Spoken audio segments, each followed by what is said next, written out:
Cette structure est maintenant constituée de deux masses, on va dire M1 et M2, et cette structure est constituée de deux raideurs, la raideur des porteurs du rez-de-chaussée, la raideur des porteurs de l'étage. Donc M1 et K1, M2 et K2. Cette structure en statique, j'exerce des forces, j'obtiens des déplacements. Un déplacement du rez-de-chaussée moins important que le déplacement de l'étage. Bien. Mais si je mets des forces comme ça, j'obtiens un autre type de déplacement. Si je fais de l'oscillation libre, un essai au lâcher, j'écarte de la position d'équilibre, je lâche et je visualise une période propre. Mais j'aurais pu faire une période propre d'ailleurs assez longue. J'aurais pu faire un autre essai au lâcher. J'aurais pu faire un essai au lâcher, je déforme, je lâche.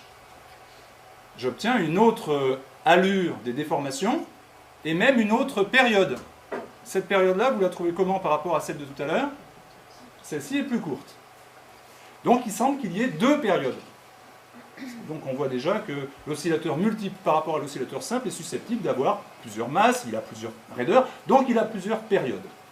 Comme cette période est plus longue que celle-ci, je devrais revisualiser ces deux modes de vibration en oscillation forcée, mais pour des fréquences du plateau différentes. Alors, le plateau va de plus en plus vite.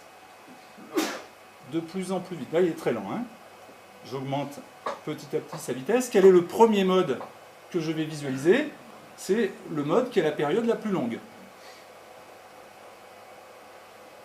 Alors, sur l'oscillateur double, c'est un petit peu plus... Bon, là, voilà, je l'ai, je ne sais pas si je vais pouvoir regarder. Voilà.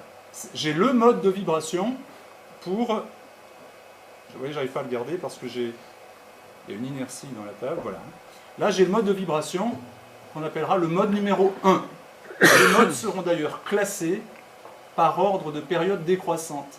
J'augmente la vitesse du plateau, enfin la fréquence du plateau. Le plateau va de plus en plus vite, de plus en plus vite. Il se passe quoi? Je quitte la résonance correspondant au premier mode. Là, en gros, la structure est à peu près calme.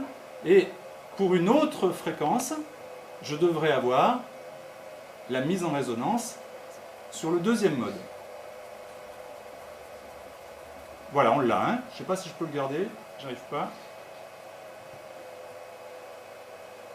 Là, il n'y a pas résonance. Voilà, résonance sur le deuxième mode. Voilà, résonance sur le deuxième mode. Puis bien sûr, comme je vais ensuite... Voilà, je suis redescendu un peu. Ça, c'est la résonance du deuxième mode, qui met même, d'ailleurs, regardez, un peu en résonance la table, et peut-être commence à mettre en résonance d'autres... Si je vais de plus en plus vite, voilà, là, je suis au maximum des capacités de ma table. Mais vous voyez que la structure s'est plutôt calmée. J'ai dépassé la fréquence de résonance même du deuxième mode. Si je coupe le moteur, je repasse par le deuxième, peut-être verrai-je, voilà, pas bien, un peu quand même, Je vais regarder encore un instant cet oscillateur double.